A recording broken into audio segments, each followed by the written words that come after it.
Վերահսկողության ազգային անվտանգության ծառայությունը պահպանում էր գաղտնի թղթապանակ MG8 թիվ 17 կոդով։ Այնքան գաղտնի, որ գոյություն ուներ միայն 3 օրինակ։ Դրանցում փաստաթղթեր Մանվել Գրիգորյանի կրթության, ռազմական ծառայության սկզբնական տարեության տարիների եւ ինչ-որ այնպիսի բան, որն այսօր էլ ոչ ոք չի համարձակվում բարձրաձայնել, նրա իրական կենսագրությունը մինչև 1996 թվականը։ Ինչու այդ թղթապանակները ոչնչացվեցին 2018 թվականի հունիսի 23-ին, ճիշտ նրա ձերբակալման օրը։ Ովքեր գիտեին, թե ինչ է պարունակում այդ դոսիեն, մարդու մասին, որին ժողովուրդը կոչում էր Արցախի հերոս։ Այս պատմությունը ոչ թե մեկ գեներալի անկման մասին է, սա պատմությունն է այն մասին, թե ինչպես մարդը կարող է ապրել կրկնակի կյանք, երբ հանրության աչքերում դու ես հերոսը, բայց ում բարեկամները հանկարծ հայտնվում են հարցերով, որոնց պատասխանները չեն գտնվում պաշտոնական փաստաթղթերում։ 1956 թվականի հուլիսի 14-ին Արշալույսի փոքրիկ գյուղում Էջմիածնի շրջանում ծնվեց տղա՝ Մանվել։ Նրա ծնողները պարզ գյուղացիներ էին, ոչ մի առնչություն չունեին ռազմական կարիերայի կամ քաղաքական ազդեցության հետ։ Տղան մեծացավ ԽՍՀՄ-ի հանդարտ տարիներին, երբ ամեն ինչ կարծես նախասահմանված էր՝ դպրոց, բանակ, աշխատանք։ Բայց այն, ինչ տեղի ունեցավ նրա կյանքում 1975-ից մինչև 1977, երբ նա ծառայեց խորհրդային բանակում, մնում է անհայտ։ Պաշտոնական փաստաթղթերում գրված է միայն ծառայություն ԽՍՀՄ զինված ուժերում։ Ո՞ր մասում, ո՞ր դիվիզիայում, ինչ պարտականություններով։ Այդ մասին լռություն է։ Հետո եկավ 1988-ը, Արցախյան շարժման սկիզբը, երբ հայ ժողովուրդը բարձրացավ ազատության եւ արդարության պահանջով։ Մանվելը միացավ Էջմիածնի կամավորական խմբին, որը մարտական գործողություններ էր տանում Լեռնային Ղարաբաղի հարավում։ Այստեղից սկսվում է նրա հանրային կերպարը, քաջ հրամանատարը, հերոսը, այն մարդը, ով իր կյանքը դրեց Արցախի համար։ Բայց արդյոք իրականում նա ուներ այն ռազմական կրթությունը եւ հմտությունները, որոնք անհրաժեշտ են գնդապետի աստիճանին։ Պաշտոնական կենսագրությունը պնդում է, որ նա նշանակվեց Էջմիածնի կամավորական գումարտակի հրամանատար 1992-ից մինչև 1993 եւ ստացավ գնդապետի աստիճան։ Հետո 83-րդ հաշմանդամի բրիգադի առանձին գումարտակի հրամանատար, փոխգնդապետ, իսկ 1994-ին արդեն գնդապետ։ Աչքը արագ էր, չափազանց արագ։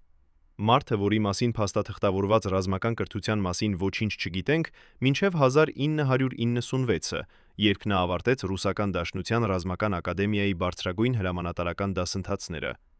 Նախքան այդ, միայն Ստեփանակերտի պետդպրոցը 1993-ին եւ Երևանի պետական համալսարանի իրավաբանական ֆակուլտետը 1998-ում։ Որտեղ է ռազմական ակադեմիան։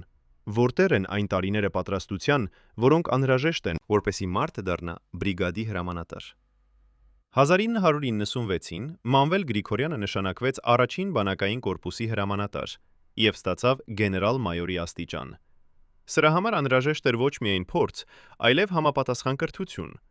Բայց եթե նայենք նրա կենսագրությանը, ապա տեսնում ենք խոսքի աղքատություն այն տարիների մասին, երբ նա պետք է ստանար այդ կրթությունը։ Արդյոք կարելի է կարծել, որ գյուղից եկած տղան առանց ռազմական ակադեմիայի, առանց հստակ ռազմական կարիերայի կարող էր հանկարծ դառնալ կորպուսի հրամանատար։ Կան մարդիկ, ովքեր հիշում են Մանվելին այն տարիներից, երբ նա դեռ չէր դարձել գեներալը։ Նրանցից մեկը նախկին սպան Արցախյան պատերազմից պատմում է. «Մենք նրան գիտեինք որպես քաջ մարդ, որը վախ չէր ճանաչում։ Բայց երբ խոսքը հասնում էր ռազմավարությանը կամ մեծ գործողությունների պլանավորմանը, նա հաճախ դիմում էր մյուսներին, ովքեր ավելի փորձառու էին»։ Սա չի նշանակում, որ Մանվելը չէր ունենա հմտություններ, բայց հարցականներ են առաջանում։ Երբ, որտեղ եւ ինչպես նա ստացավ այն գիտելիքները, որոնք անհրաժեշտ են կորպուսի հրամանատարի համար։ 1998-ից մինչև 1996-ը նա եղել է Լեռնային Ղարաբաղի Հանրապետության Գերագույն խորհրդի падգամավոր, իսկ 1999-ից մինչև 2018 ԵՌԱԲ կամավորների միության նախագահ։ Այս ժամանակ նրա ազդեցությունը աճում էր, բայց միևնույն ժամանակ նրա մասին սկսեցին տարածվել խոսակցություններ, որոնք վերաբերում էին նրա անցյալին։ Երբ էր նա իսկապես սովորել լինել հրամանատար։ Ինչ գաղտնիքներ էին պահվում իր կենսագրությունում։ 2003 թվականին Մամբել Գրիգորյանը դարձավ Հայաստանի Հանրապետության Պաշտպանության նախարարության առաջին փոխնախարար մարտական պատրաստության հարցերով եւ նույն տարում ստացավ գեներալ լեյտենանտի աստիճան։ Նա իշխանության գագաթնակետում էր, մարդ, որին բոլորը ճանաչում էին որպես Արցախի հերոս, մարդ, որի անունը հնչում էր հարգանքով եւ սարսափով միաժամանակ։ Բայց այն, ինչ ոչ ոք չգիտեր, կամ ավելի ճիշտ չէր ուզում խոսել, այն էր, թե ինչպիսի փաստաթղթեր էին պահվում իր մասին եւ ինչու այդ փաստաթղթերը երբևէ չէին բացվում լայն հանրությանը։ Մինչև 2018-ը Մամբել Գրիգորյանը ապրում էր կրկնակի կյանքով, մի կողմից հերոս, մյուս կողմից մարդ, որի անցյալը լի էր անհայտ էջերով։ Նրա պաշտոնական կենսագրությունը ներկայացնում էր մի պատկեր, բայց ովքեր փորձում էին ավելի խորը հարցեր տալ, բախվում էին լռության կամ խնդրանքների չփորձել հնացած վերքերը հիշեցնել։ Արդյոք կարելի է ասել, որ նրա ամբողջ կարիերան հիմնված էր իրական փաստերի վրա, թե կարիք կար թաքցնել ինչ-որ բան, որը կարող էր ամեն ինչ փլատակների վերածել։ Ո՞վ է իրականում Մամբել Գրիգորյանը։ Հերոսը, թե մարդը, որի կենսագրությունը գրվել է այլ մարդկանց ձեռքով։ 1998 թվականի ընթացքում, երբ Մամբել Գրիգորյանը արդեն եղել է հայտնի դեմք Հայաստանում եւ Արցախում, սկսեցին տարածվել անտեսանելի, բայց կարևոր փոփոխություններ նրա առողջության մեջ։ Ըստ անհատական աղբյուրների, որոնք մնում են անանուն, դրա մոտ հաճախ էր գալիս անձնական բժիշկ, գաղտնի, առանց որևէ պաշտոնական գրանցման։ Բժշկական փաստաթղթեր չկան, բայց գոյություն ուներ դեղամիջոցների ցուցակ, որը պատվիրվել էր Վերահսկողության անվտանգության ծառայության միջոցով նրա համար։ Այդ ցուցակը, եթե նայենք մանրակրկիտ, բացահայտում է բարդ առողջական խնդիրներ, որոնք Գրիգորյանը թաքցրել է ժողովրդից երկար տարիներ։ Խնդրածու, ինչ հիվանդություններ էր ունենում Արցախի հերոսը։ Ինչու նրա բժիշկները գալիս էին գիշերը։ Ինչու ոչ մի ախտորոշում չի գրանցվել պաշտոնական թղթերում։ Վերահսկողության անվտանգության ծառայության արխիվները պահպանում են հատուկ փաստաթղթեր դեղորայքի պատվերների մասին, որոնք եղել են Գրիգորյանի անվան տակ։ Այնտեղ կան դեղորայքներ սրտի խնդիրների համար, ճնշման կարգավորման համար եւ ինչ-որ այլ պատրաստուկներ, որոնց մասին մանրամասներ չկան։ Ավելին, խոսում են այն մասին, որ Գրիգորյանը երբեմն անհանգստանում էր գիշերներին, եւ նրա մոտակա շրջապատի անդամները տեսել են, որ նա ընդունում է դեղեր, որոնք սովորաբար նշանակվում են հոգեբանական լարվածության կամ անքնության համար։ Սակայն ոչ մի պաշտոնական անախտորոշում չի հաստատում այս ենթադրությունները։ Ինչպես կարելի է, որ մարդը, որը պարտավոր էր լինել ամբողջ բանակային կորպուսի հրամանատարը, պահպաներ իր առողջական վիճակը գաղտնի։ Աղբյուրների համաձայն Գրիգորյանի անձնական բժիշկը որոշակի ժամանակահատվածներում հայտնվել է նրա բնակարանում կամ աշխատանքային վայրում ուշ երեկոյան ժամերին, երբ ոչ ոք չէր կարող տեսնել այցելությունը։ Ինչու այս գաղտնիությունը։ Թերևս նրանք վախենում էին, որ հանրությունը կիմանա, որ անպարտելի գեներալը ունի լուրջ առողջական խնդիրներ։ Ավելին, խոսակցություններ կան այն մասին, որ երբեմն դեղերի պատվերները գնում էին ուղիղ դեպի նրա տունը, առանց անցնելու որևէ պաշտոնական բուժ հաստատության միջոցով։ Սա նշանակում է, որ գոյություն ուներ համակարգ, որը թույլ էր տալիս Գրիգորյանին պահել իր առողջական վիճակը բացարձակ գաղտնիության մեջ։ Բայց ինչպիսին էր նրա իրական առողջական վիճակը։ Մարդիկ, որոնք գիտեին նրան մոտիկից, պատմում են, որ երբեմն նա տառապում էր ցավերից, որոնք չէր ցույց տալիս հրապարակավ։ Նա կարող էր նստել առանձին սենյակում եւ մի քանի րոպեների համար լրիվ լուռ մնալ, ինչպես թե պայքարելով ինչ-որ ներքին ցավի կամ թուլության դեմ։ Հետո կվերադառնար, ժպտալով, եւ շարունակելու իր աշխատանքը, կարծես ոչինչ տեղի չէր ունեցել։ 1996-ից մինչև 2000-ը, երբ Գրիգորյանը զբաղեցնում էր ամենաբարձր պաշտոններից մեկը բանակում, նա շարունակում էր թաքցնել իր առողջական խնդիրները։ Հաճախ նա մերժում էր հանրային զննում կամ հրապարակային բժշկական գնահատականներ, որոնք պահանջվում էին նման պաշտոն զբաղեցնող անձանց համար։ Ինչ էր պատճառը։ Արդյոք նա վախենում էր, որ եթե իրականությունը դուրս գար, ապա նրա դիրքը կտուժեր։ Անգամ նրա ընտանիքը, որը ապրում էր նրա հետ, հազվադեպ էր խոսում բժիշկների այցերի մասին։ Կար ինչ-որ ընդհանուր համաձայնություն, թաքցնել այն բոլոր մանրամասները, որոնք վերաբերում էին նրա առողջությանը։ Սակայն այն մարդիկ, ովքեր մոտիկից աշխատել են նրա հետ, պատմում են, որ երբեմն հաճախություն ուներ այն խաղը, թե ամեն ինչ կարգին է, թեև երևում էր, որ նա հոգնած էր, լարված եւ ինչ-որ բան նրան անհանգստացնում էր ներսում։ Վերջին տարիներին, մինչև նրա ձերբակալությունը 2018-ում, Գրիգորյանի առողջական վիճակը դառնում էր ավելի խոցելի։ Խոսակցություններ կային, որ նա շարունակում էր վերցնել դեղեր, որոնք օգնում էին նրան պահել ֆիզիկական եւ հոգեկան հավասարակշռությունը, բայց հանրությունը դեռ չգիտեր, թե ինչ իրականում տեղի էր ունենում նրա ներսում։ Սա էր այդ մարդու ուժի գաղտնիքը։ Երբեք չցույց տալ թուլություն։ Երբեք չթույլ տալ, որ հանրությունը տեսնի, որ հերոսը նույնպես մարդ է, որը կարող է հիվանդանալ, տառապել եւ վախենալ։ Եվ ահա սկսում են երևալ հարցերը, որոնց պատասխանները չկան։ Արդյոք իր առողջական խնդիրները ազդել են իր որոշումների վրա այն տարիներին, երբ նա պարտավոր էր լինել պատասխանատու բանակի համակի համար։ Արդյոք թաքցնելու այս անհանգստությունը ցույց է տալիս, որ նա գիտեր, եթե իր իրականությունը դուրս գա, ապա ամեն ինչ կփլատակվի։ Ինչու նա ընտրեց գաղտնիությունը փոխարեն թափանցիկության։ 2018 թվականի հունիսին, երբ Մանվել Գրիգորյանին ձերբակալեցին զենքի ապօրինի պահման եւ խոշոր յուրացանցության մեղադրանքներով, նրա ընտանիքի անդամները եղան դառնացած եւ լուռ։ Նրանք, ովքեր տասնամյակներ շարունակ ապրել էին Գրիգորյանի կողքին, տեսնելով նրա աչքը եւ անկումը, այժմ կանգնած էին ընտրության առաջ՝ խոսել, թե շարունակել պահպանել այն լռությունը, որը դարձել էր նրանց ընտանեկան օրենքը։ Այդ ընտանիքից անդամներից մեկը, որը երբեք չի տվել հանրային հարցազրույց, վերջապես համաձայնեց խոսել, պայմանով, որ նրա անունը չեն հրապարակի։ Այն, ինչ նա պատմում է, թերևս բացատրում է շատ բան, թե ինչու ամեն ինչ վերջացավ այդպես։ Մանվելը տանը մի այլ մարդ էր, սկսում է նա։ Հանրության աչքերում նա ուժի եւ իշխանության խորհրդանիշ էր, բայց տանը նա հաճախ լռում էր, նստում էր առանձին եւ երբեմն երևում էր, որ ինչ-որ ծանր բեռ է կրում։ Ընտանիքում խոսակցություններ կային այն մասին, թե ինչ է իրականում կատարվում նրա կարիերայում, բայց Գրիգորյանը հազվադեպ էր կիսվում մանրամասներով։ Երբ հարցեր էին տալիս, նա պատասխանում էր կարճ եւ աղոտ, կարծես ցանկանում էր պահպանել գաղտնիությունը նույնիսկ իր մոտիկների հետ։ Նա ոչ երբեք չի պատմել մանրամասներ իր ռազմական գործողությունների մասին, թե ինչ որոշումներ է կայացրել, ավելացնում է ընտանիքի անդամը։ Եվ երբ մենք փորձում էինք իմանալ ավելին, նա պարզապես ասում էր՝ դա բանակի գործ է։ Դուք պետք չի անհանգստացեք։ Այս պահվածքը ստեղծում էր անբացատրելի հեռավորություն նրա եւ ընտանիքի միջև։ Նրանք տեսնում էին, որ Մանվելը ապրում է երկու աշխարհում։ Մեկում նա էր հանրության հերոսը, մյուսում մարդը, որը թույլ չէր տալիս ոչ ոքի իսկապես մոտենալ իրեն։ Ընտանիքը սովորել էր չհարցնել, չփորել, չփորձել հասկանալ այն, ինչ Մանվելը թաքցնում էր։ Եվ այդ լռությունը, որը տարիներ շարունակ պահպանվել էր, վերջապես կոտրվեց, երբ ամեն ինչ փլատակվեց 1918 թվականի հունիսին։ Հիշեք այն վերջին մարդուն, ում լիովին վստահում եք։ Այժմ պատկերացրեք, այդ մարդը ձեզ դավաճանում է ամենաանակնկալ պահին, երբ ձեր կյանքը կախված է նրա լռությունից։ Հենց այսպես տեղի ունեցավ Մանվել Գրիգորյանի հետ 2000-րդների սկզբին։ Ով որ մեկը նրա ամենամոտիկ շրջապատից, մարդը, ում նա վստահել էր տասնամյակներ, որոշեց խոսել։ Անվտանգության ծառայությունը պահպանում էր գաղտնի ձայնագրություն հարցաքննությունից, որտեղ այդ մարդը թրթրացող ձայնով բացահայտում էր այն, ինչը Գրիգորյանը թաքցրել էր բոլորից։ Ո՞վ էր այդ մարդը։ Ինչու նա որոշեց խախտել լռության երդումը։ Եվ ամենակարևորը, ինչ իմացավ Գրիգորյանը, երբ հասկացավ, որ նրան դավաճանել են։ Նրա անունը չի հրապարակվել երբեք պաշտոնական փաստաթղթերում,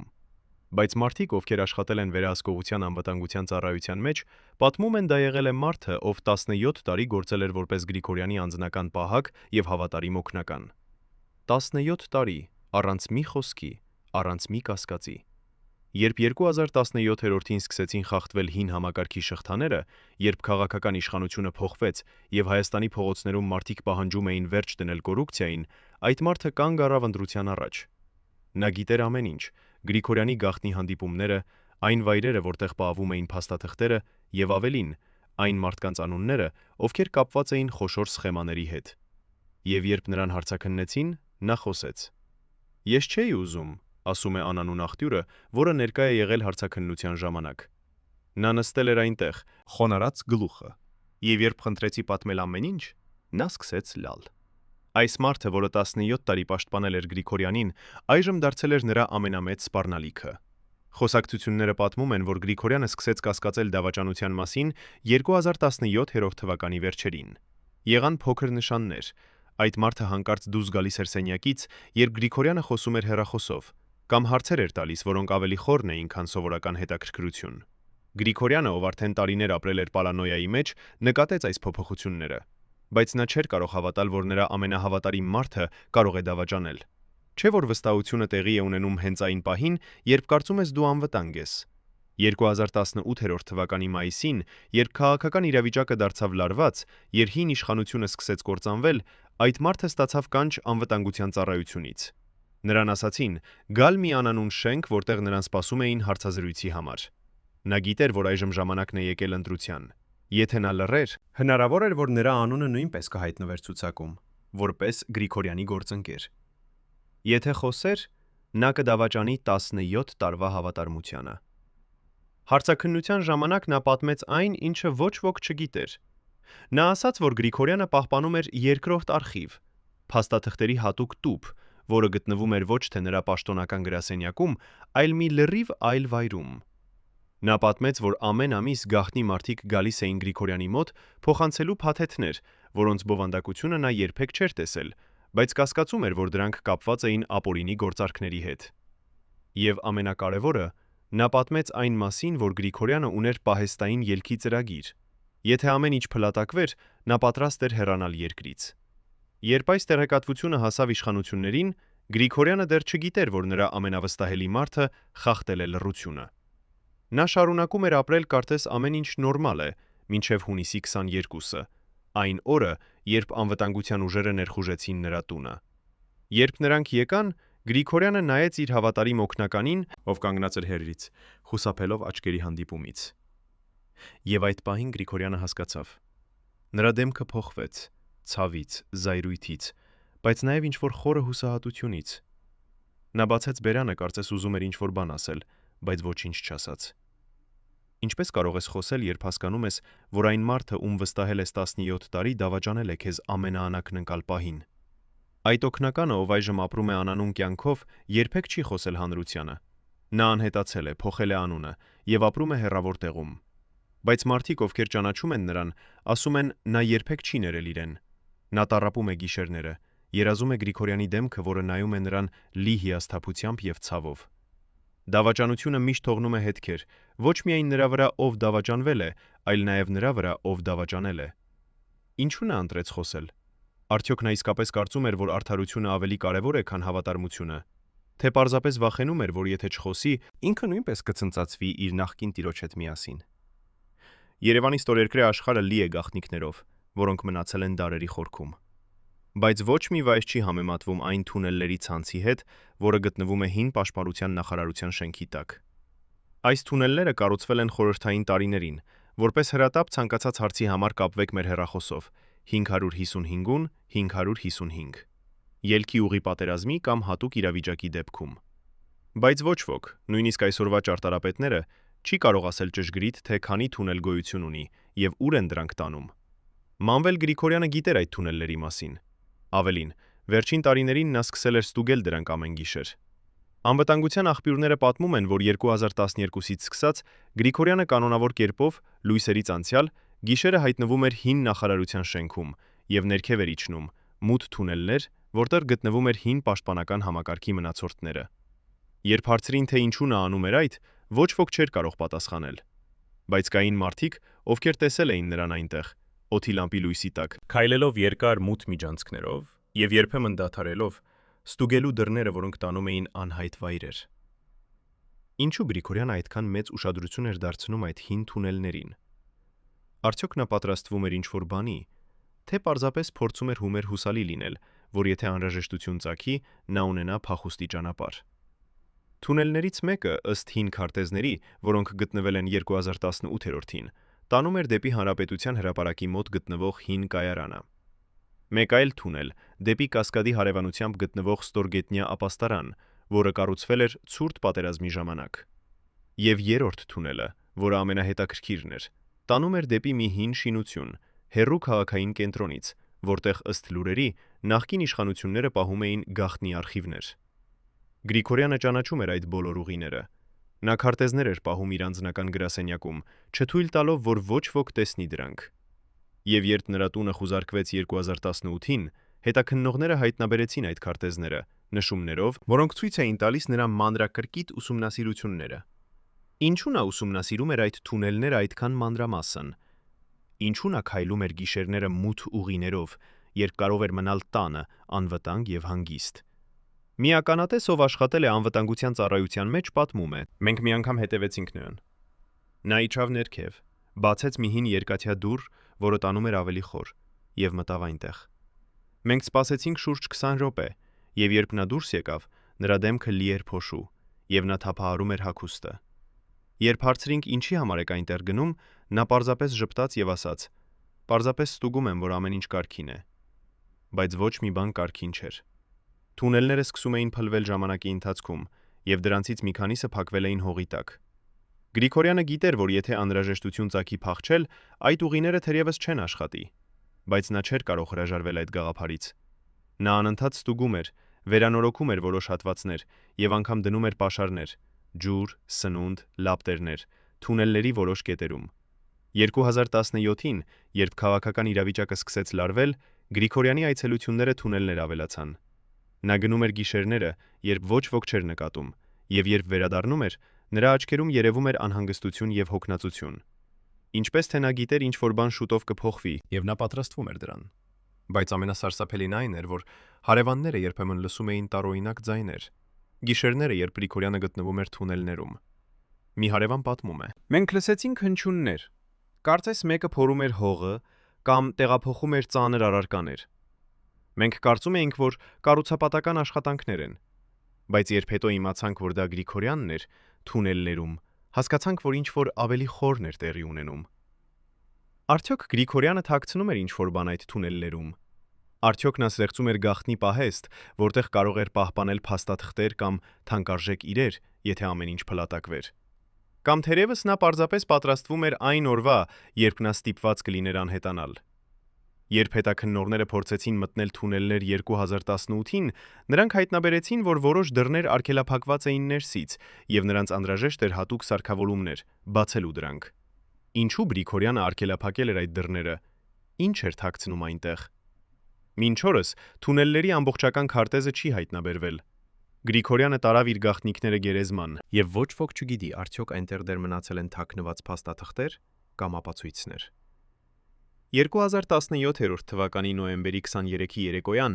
երբ Երևանի փողոցներում արդեն մութ էր, Գրիգորյանի բնակարան ուշ ժամին եկավ այցելու, որին ոչ ոք չսպասում էր։ Անվտանգության ծառայության մոտ գոյություն ուներ գաղտնի ցուցակ,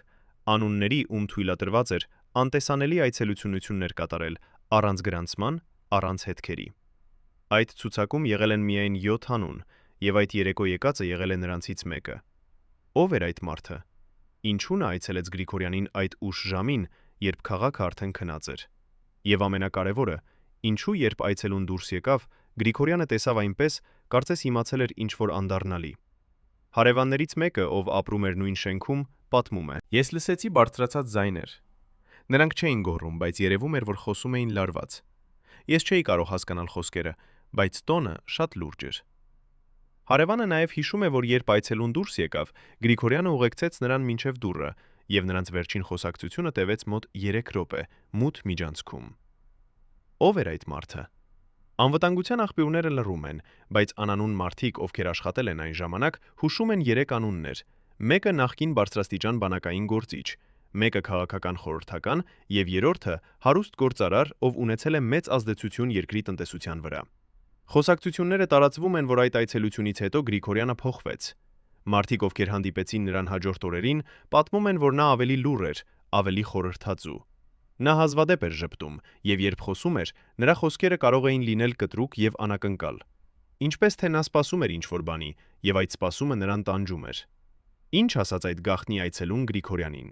Կային տարբեր տեսություններ։ Ոմանք կարծում էին, որ այցելուն նախազգուշացրել է նրան, որ իշխանությունները պատրաստվում են գործողության, եւ նրան պետք է անհետանալ։ Մյուսները կարծում էին, որ այցելուն եկել էր պահանջելու փող կամ ազդեցություն, շահագործելով Գրիգորյանի անցյալի գաղտնիքները։ Եվ երրորդները հավատում էին, որ այցելուն եկել էր ասելու, որ նրանց հին համագործակցությունը վերջ է, եւ Գրիգորյանը այժմ առանձին է։ Գրիգորյանի մոտիկ աղբյուրներից մեկը, ով աշխատել է նրա հետ երկար տարիներ, պատմում է. «Հաջորդ օրը, երբ տեսա նրան, հարցրի. ամեն ինչ կարգին է։ Նա նայեց ինձ երկար եւ հետո ասաց. երբեք մի վստահիչ նրանց, ովքեր խոստանում են պահպանել քո գաղտնիքները»։ Այդ խոսքերը անհանգստացնող էին։ Արդյոք այցելուն սպառնացել էր բացահայտել Գրիգորյանի գաղտնիքները։ Արդյոք նրանք ունեցել էին համաձայնություն, որը այժմ խախտվում էր։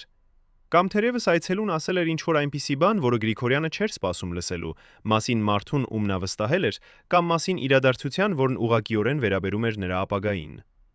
2 ամիս անցյալ այդ գաղտնի այցելությունից հունիսի 22-ին, երբ Գրիգորյանին ձերբակալեցին, հետաքննողները փորձեցին պարզել, թե ով էր այդ այցելուն։ Բայց այդ մարդը երբեք չի ներկայացել, եւ ոչ ոք չի խոստովանել, որ գտնվել է Գրիգորյանի բնակարանում այդ երեկո։ Այդ մարդու ինքնությունը մնաց գաղտնիք, բայց նրա այցելությունը փոխեց ամեն ինչ։ Եվ երբ հետաքննողները փորձեցին վերականգնել այդ երեկոյի իրադարձությունները, նրանք հայտնաբերեցին անվտանգության տեսախցիկները, որոնք սովորաբար ձայնագրում էին ամեն ինչ այդ շենքում։ Այդ ժամանակահատվածում անջատված էին։ Տեխնիկական խափանում, պատահականություն, թե մեկը միտումնավոր անջատել էր դրանք, թաքցնելու այդ հանդիպումը։ Ոչ ոք չի կարող պատասխանել այդ հարցին, բայց մի բան հստակ է։ Այդ երեկո տեղի ունեցավ ինչ-որ բան, որը Մանվել Գրիգորյանը վերջնականապես հասկացրեց, որ նա միայն է։ 2013 թվականից սկսած Մանվել Գրիգորյանի առողջական վիճակը դարձավ մրցակցության առարկա նրա ներքին շրջապատում։ Ովքեր գիտեին ամենաշատը։ Անձնական բժիշկը, մի քանի հավատարիմ օգնականներ եւ ընտանիքի մոտիկ անդամներ պահպանում էին լռություն։ Բայց դեղամիջոցների պատվերները, որոնք գնում էին ուղակի դեպի նրա տունը, անցնելով Պաշտպանության նախարարության հատուկ ապահովման ծառայության միջոցով, պատմում էին այն, ինչ պաշտոնական կենսագրությունը երբեք չէր ասի։ 1996-ից մինչև 2000-ը 20 տարում նա պատասխանատու էր հազարավոր զինվորների կյանքի համար։ Բայց ով էր պատասխանատու նրա սեփական կյանքի համար, երբ դա սկսեց քայքայվել ներսից։ Առողջության թաքցված տագնապը սկսվեց դեռ Արցախյան պատերազմից։ Տարիներով մարտական դաշտերում, անքուն գիշերներ, սթրեսը, որոշումներ կայացնելիս, երբ մի սխալ նշանակում էր մարդկային կորուստներ։ Գրիգորյանի մարմինը հիշում էր այդ ամենը։ Նրա սիրտը, որը երբեմն թրջկոտում էր անսպասելիորեն, նրա ճնշումը, որը թրջում էր վեր երեկոյան ժամերին, նրա անքունությունը, որն արդեն դարձել էր նորմ։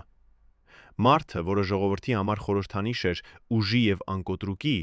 մասնավոր կյանքում պայքարում էր ֆիզիկական տանջանքի դեմ, որի մասին ոչ ոք չպետք է իմանար։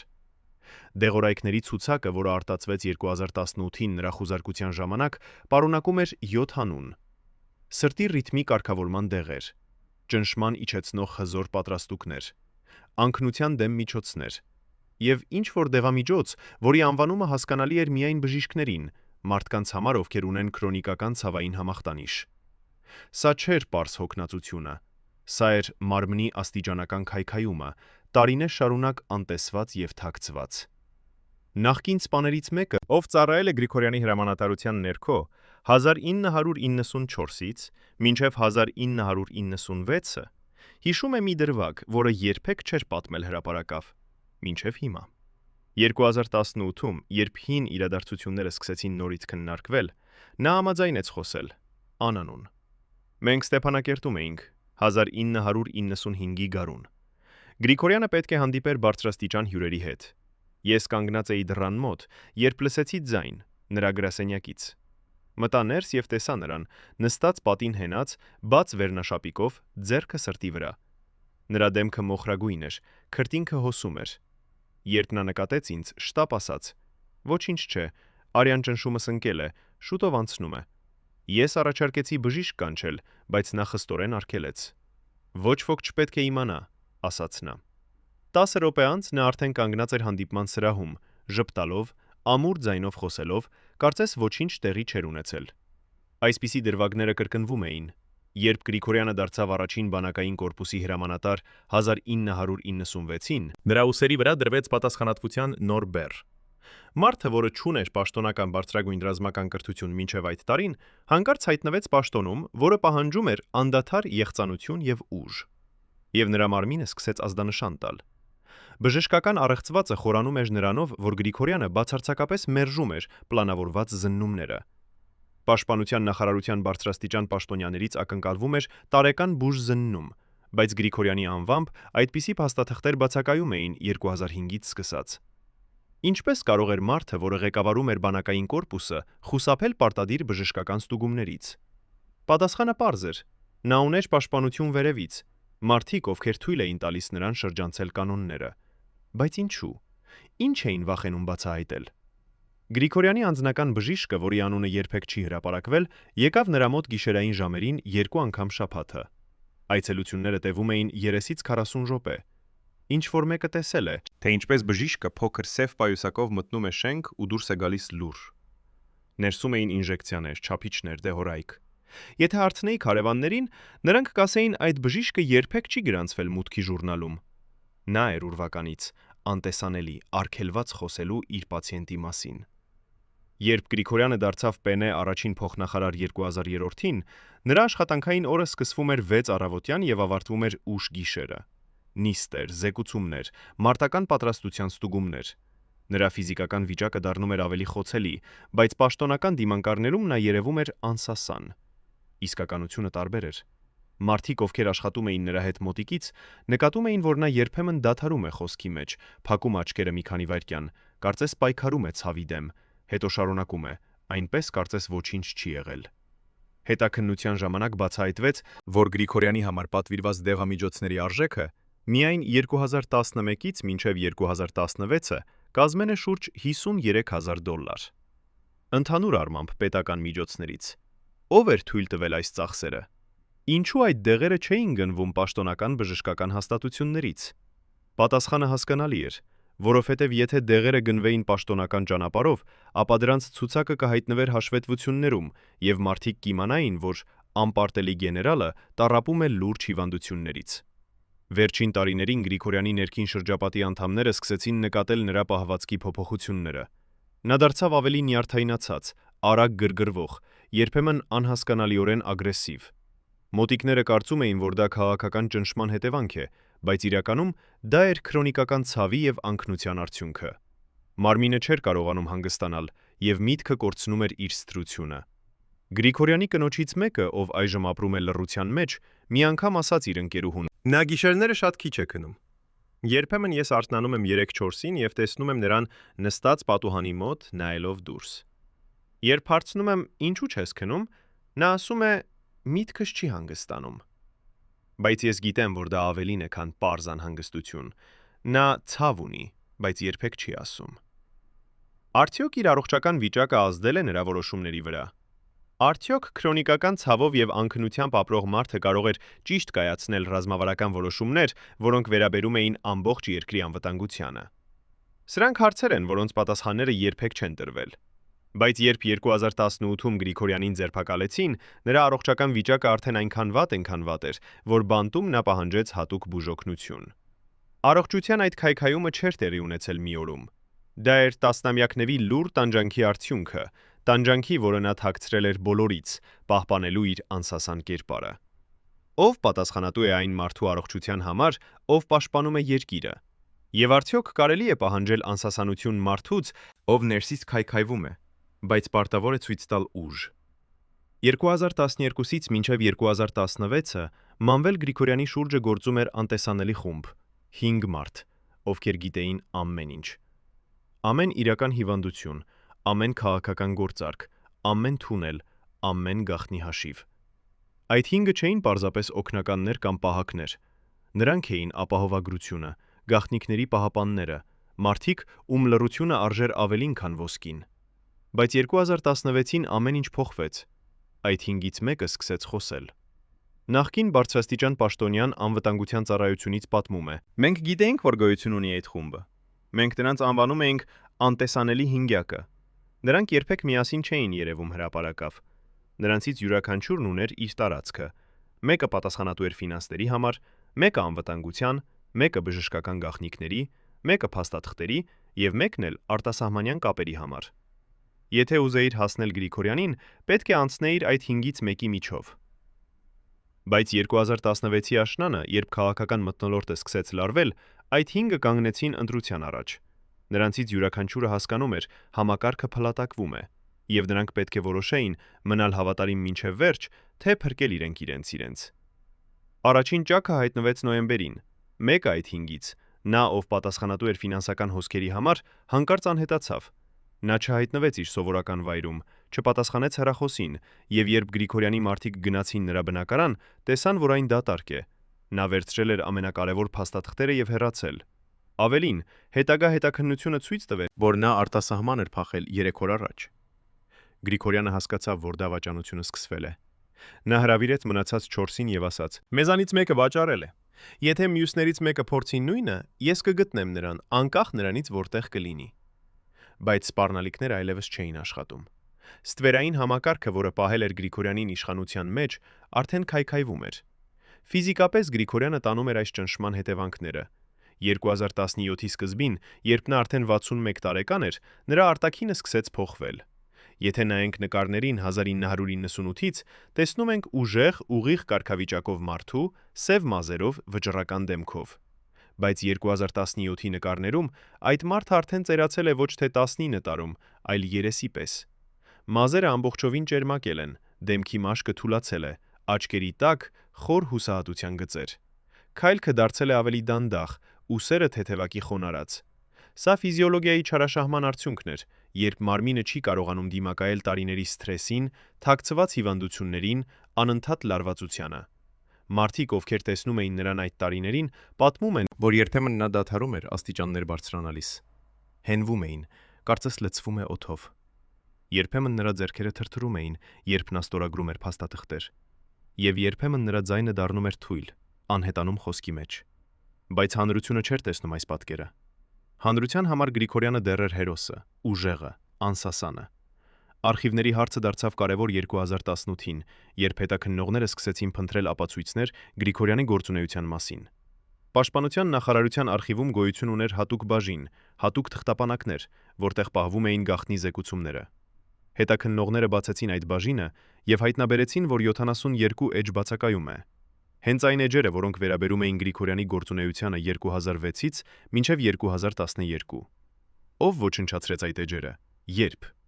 Արխիվի պատասխանատուն հարցաքննության ժամանակ ասաց, որ վերջին անգամ այդ էջերը տեղում էին 2017-ի հոկտեմբերին։ Դեկտեմբերին, երբ նա կրկին ստուգեց, էջերը չկային։ Սա նշանակում էր, որ մեկը մուտք ուներ դեպի արխիվ եւ գիտեր ինչ հատվածներ պետք է վերացնել։ Ինչ կային այդ 62 էջերում։ Ըստ արխիվի Գրանցամատյանի, դրանք ներառում էին զեկուցումներ զինամթերքի տեղաշարժերի մասին, ֆինանսական հաշվետվություններ ռազմական ծախսերի վերաբերյալ եւ նամակագրություններ օտարերկրյա մատակարարների հետ։ Եթե այդ փաստաթղթերը պահպանված լինեին, դրանք կհաստատեին կամ կերկայափակեին մեղադրանքները Գրիգորյանի դեմ, բայց դրանք անհետացել էին։ Հետագա հետաքննությունը բացահայտեց, որ արխիվի մուտքի մատյանում գրանցված է մեկ անձի այցելությունը 2017-ի նոյեմբերի 12-ին, ուշ երեկոյան։ Այդ անձի անունը գրված էր Գալուստ Մ. եւ նա նշվել էր որպես բարձրաստիճան պաշտոնակական զննում։ Բայց երբ փորձեցին գտնել Գալուստ Մ-ին, բացահայտվեց, որ այդ անունով ոչ մի պաշտոնյա չկար պաշտպանության նախարարությունում։ Սուտ անուն։ Կեղծ մուտքի թույլտվություն։ Մեկը գիտեր համակարգի թերությունները եւ օգտագործեց դրանք։ 2018 թվականի հունիսի 22-ը սկսվեց որպես սովորական առավոտ։ Մանվել Գրիգորյանը արթնացավ 6 առավոտյան իր սովորական ժամին, կատարեց առավոտյան ընթերցանքը, խմեց սուրճը, որը պատրաստել էր կինը, եւ հագնվեց։ Նա չգիտեց, որ ընդամենը 9 ժամ հետո նրա կյանքը կփոխվի անդառնալի։ Ինչ մտածում էր նա այդ վերջին ազատ ժամերի ընթացքում։ Ում էր հեռախոսով զանգահարել։ Արդյոք հասկանում էր, որ ժամանակը սպառվում է, թե դեռ հույս ուներ, որ ամեն ինչ կանցնի։ Վերականգնել ենք այդ վերջին ժամերի ժամանակացույցը, ըստ նրանց, ովքեր եղել են նրա կողքին։ Առավոտյան ժամը 7:30-ին Գրիգորյանը հեռախոսեց իր նախկին օգնականներից մեկին։ Խոսակցությունը տևեց 3 րոպե։ Ականատեսները հիշում են, որ Գրիգորյանի ձայնը ազատ էր, նույնիսկ ժպտաց, երբ խոսում էր, բայց խոսքերը ընտրում էր զգույշ։ Նա հարցրեց. ամեն ինչ պատրաստ է, այնպես չէ։ Պատասխանը եղավ դրական։ Հետո Գրիգորյանը ավելացրեց. լավ, ես կզանգեմ երեկոյան։ Այդ զանգը երբեք չտեղի ունեցավ։ Ժամը 9 առավոտյան նա նստեց իր ընտանիքի հետ։ Նրանք նախաճաշեցին լուր, որովհետև տանը մթնոլորտը վերջին շաբաթներին դարձել էր ծանր։ Գրիգորյանի կինը հիշում է, որ նա ավելի քիչ էր ուտում, ավելի շատ էր նայում պատուհանից։ Երբ կինը հարցրեց. մտածում է արդյոք ինչ-որ մեկի մասին, Գրիգորյանը պատասխանեց. ես մտածում եմ այն մարդկանց մասին, ում վստահեցի, եւ որոնք այժմ չկան կողքիս։ Սա էր վերջին անգամը, երբ նա բացեց սիրտը տանը մարդկանց առաջ։ Ժամը 10 առավոտյան Գրիգորյանը հեռախոս ստացավ, անհայտ համամարից։ Նա պատասխանեց, խոսեց մոտ 2 րոպե եւ երբ ավարտեց զրույցը, նրա դեմքը փոխվել էր։ Մարդը, ով նստած էր նրա հարևանությամբ, պատմում է. նա դարձավ մոխրագույն, կարծես վատ լուր էր լսել, բայց ոչինչ չասաց, պարզապես նստեց եւ սկսեց նայել իր ձեռքերին։ Ով էր զանգահարել, ինչ էր ասել։ Սա մնում է գաղտնիք, որովհետև Գրիգորյանը երբեք չի պատմել։ Կեսօրին Գրիգորյանը որոշեց զբոսնել իր բակում։ Սա էր նրա սովորույթը՝ գնալ դուրս, շրջել 20-30 րոպե, մտածել։ Այս անգամ նա շրջեց ավելի երկար, մոտ 45 րոպե։ Հարևանները տեսան նրան, դանդաղ քայլող, ձեռքերը մեջքի վրա փաթաթած, գլուխը խոնարհած։ Երբեմն նա կանգ էր առնում, նայում էր երկնքին եւ շարունակում էր քայլել։ Կարծես թե հրաժեշտ էր տալիս այն վայրին, որը երկար տարիներ եղել էր նրա ապաստանը։ Ժամը 1-ին Գրիգորյանը վերադարձավ տուն եւ փորձեց ուտել ճաշ, բայց չկարողացավ։ Նա ասաց, որ սրտը անհանգիստ է։ Ընտանիքը առաջարկեց բժշկի զանգահարել, բայց նա մերժեց։ Ոչ, անհրաժեշտություն չկա, շուտով կանցնի, ասաց նա։ Բայց դա չէր անցնում։ Գրիգորյանը գիտեր, որ ինչ-որ մեծ փոփոխություն է մոտենում, եւ նրա մարմինը զգում էր դա։ Երեկոյան, ժամը 5-ից հետո, Գրիգորյանը նստեց իր ամենասիրելի աթոռին, 5 գրասենյակում, որտեղ նա պահում էր հիշողությունները Արցախյան պատերազմից։ Պատերին կախված էին նկարներ, մեդալներ, 5 քարտեզներ։ Նա նայում էր դրանց, լուռ, եւ երբեմն շոյում էր մատներով մեդալի մակերեսը, կարծես փորձելով վերհիշել այն ժամանակվա զգացումները։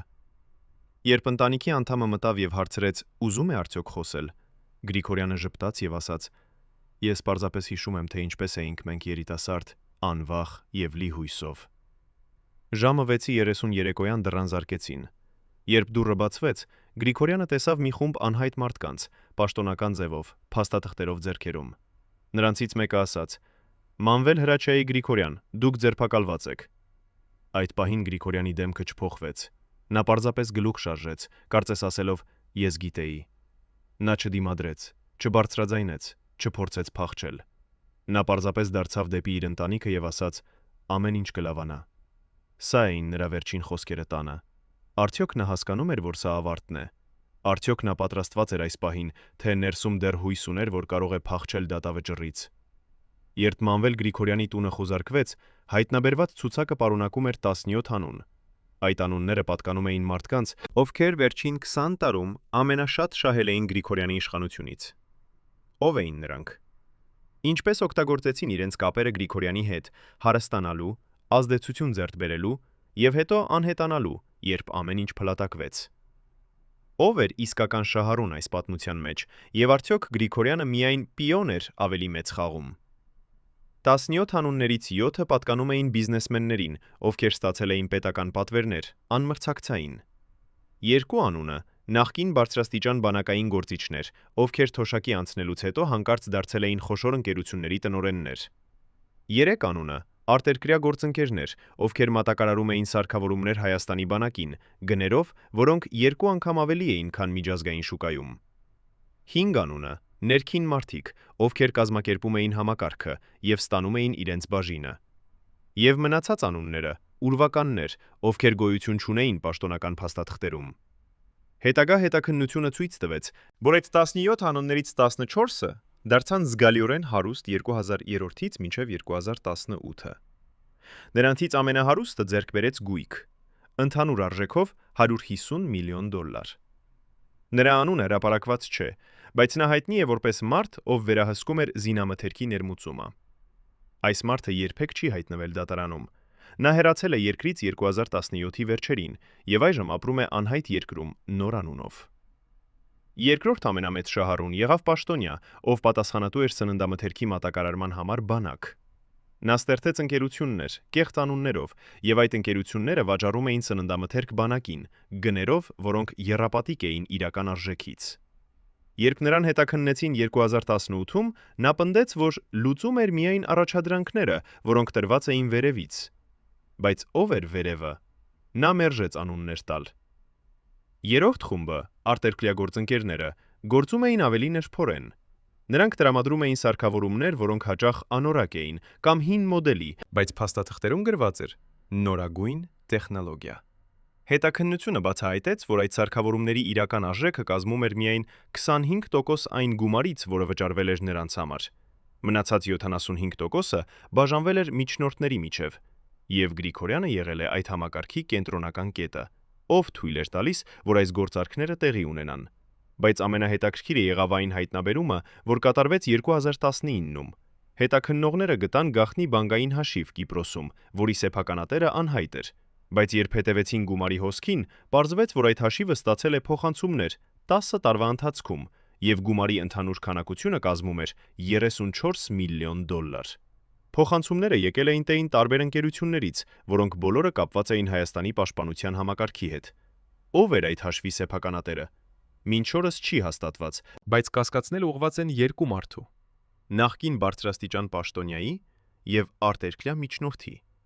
Գրիգորյանի դերը այս համակարգում եղել է դարպասապահի։ Նա ապահովում էր, որ ճիշտ մարդիկ ստանան պատվերները, որ հարցերը չտրվեն, որ հետաքննությունները կանգ առնեն։ Բայց ինքը քանի շահեց։ Հետաքննությունը հայտնաբերեց, որ Գրիգորյանի տանը կային թանկարժեք իրեր, ընդհանուր արժեքով $2 միլիոն։ Բայց նա չուներ հայտնի արտասահմանյան հաշիվներ։ Կար արդյոք թաքնված հարստություն, որը երբեք չհայտնաբերվեց։ Ամենակարևոր հարցը մնում է, ով էր իսկական գլխավոր շահառուն։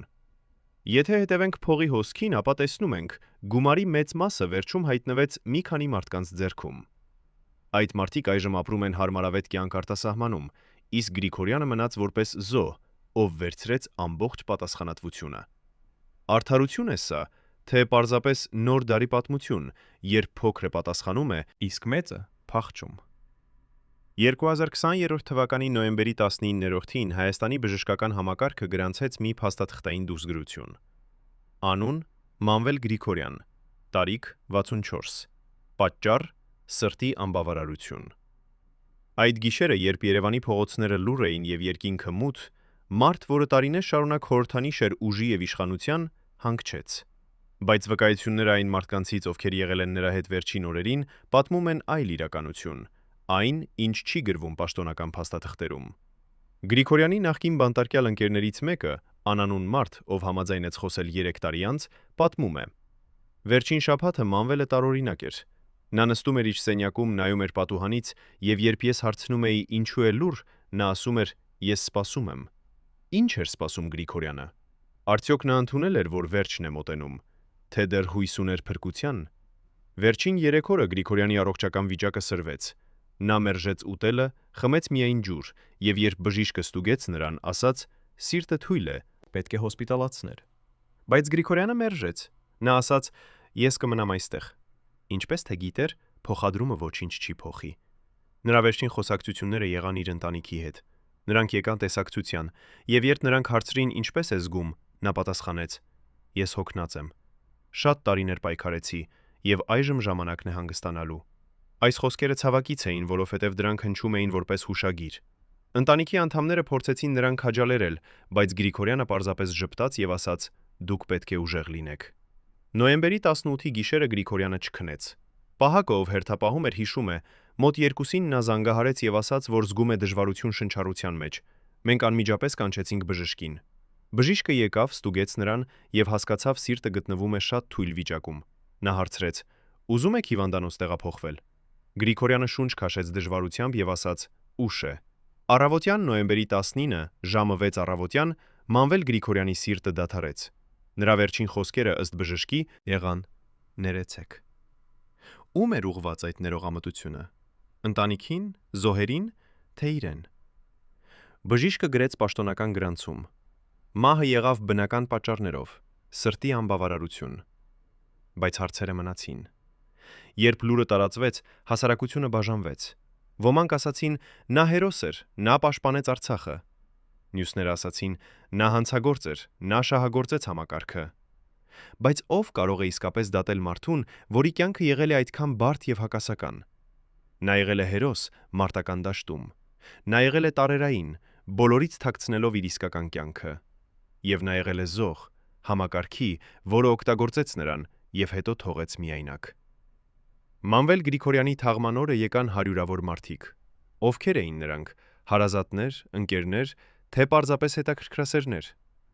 Երբ արկղը իջեցվեց գետնի տակ, երկինքը ծածկված էր ամպերով եւ սկսեց մծ մանրանձրև։ Մարդիկ կանգնած էին լուռ, եւ երբ արարողությունը ավարտվեց, նրանք դանդաղ հեռացան։ Գերեզմանի վրա տեղադրվեց հուշատախտակ. Մանվել Գրիգորյան, 1956-2020, հերոս Արցախյան պատերազմի։ Բայց պատմությունը չավարտվեց այդտեղ։ 2022 թվականին, երբ Արցախը կորցվեց, երբ հազարավոր հայեր հեռացան իրենց տներից, երբ այն երկիրը, որի համար Մանվել Գրիգորյանը պայքարել էր, այլևս չկար, մարդիկ սկսեցին հարցնել. արդյոք նրանք, ովքեր վերահսկում էին համակարգը 2003-ից մինչև 2018-ը, կրում են պատասխանատվություն այն համար, ինչ տեղի ունեցավ։ Արդյոք բանակը, որը պետք է լիներ պատրաստ պաշտպանելու երկիրը, չկարողացավ դա անել, որովհետև տասնամյակներ շարունակ ռեսուրսները յուրացվում էին։ Գրիգորյանի ընտանիքը ապրում է լուր կյանքով։ Նրանք հեռացել են հրապարակից, խուսափում են լրագրողներից, եւ երբեմն մի անդամ խոսում է, ասելով միայն «նա մեր հայրն էր», եւ մենք նրան հիշում ենք որպես մարդ, ով սիրում էր իր ընտանիքը։ Բայց հասարակությունը հիշում է այլ պատկեր։ Մարդու, ով ստեղծեց համակարգ, որը թույլ տվեց շահագործել պետական ռեսուրսները։ Դավաճանները, ովքեր խոսեցին Գրիգորյանի դեմ, ապրում են տարբեր երկրներում։ Ոմանք փոխել են իրենց անունները, ոմանք ապրում են անհայտ կյանքով։ Բայց գիշերները նրանք արթանում են հիշելով այն պահը, երբ դավաճանեցին մարդուն, ով վստահել էր նրանց։ Դավաճանության ցավը երբեք չանցնում է, ոչ նրա համար, ով դավաճանվել է, ոչ էլ նրա համար, ով դավաճանել է։ Շահառուները, ովքեր հարստացան Գրիգորյանի իշխանության շնորհիվ, շարունակում են ապրել հարուստ կյանք։ Նրանցից շատերը երբեք չեն պատասխանել դատարանում։ Նրանք փախել են կամ օգտագործել են կապերը հեն կապերը խուսափելու արդարությունից։ Մինչդեռ Հայաստանը շարունակում է պայքարել իր անցյալի հետ, փորձելով հասկանալ, թե ինչպես հասավ այդտեղ եւ ինչպես կարելի է խուսափել կրկնությունից։ Երկիրը փոխվեց, իշխանությունը փոխվեց, բայց հարցերը մնացին։ Ով իսկապես պատասխանատու է այն համար, ինչ տեղի ունեցավ։ Երբ հասարակությունը կիմանա ամբողջ ճշմարտությունը։ Եվ ամենակարևորը,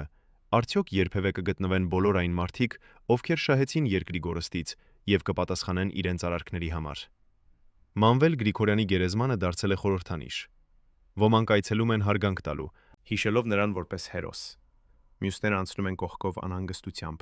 հիշելով նրան որպես մարդ, ով մասնակցեց համակարգին, որը վնասեց երկրին։ Ճշմարտությունը գտնվում է միջակայքում։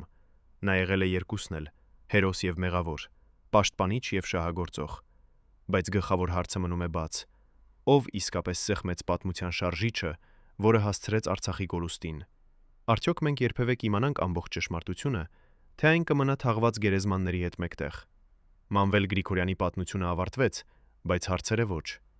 Եվ թերևս դա է ամենավտանգավորը, երբ մենք չենք սովորում պատմությունից, մենք դատապարտված ենք կրկնելու այն։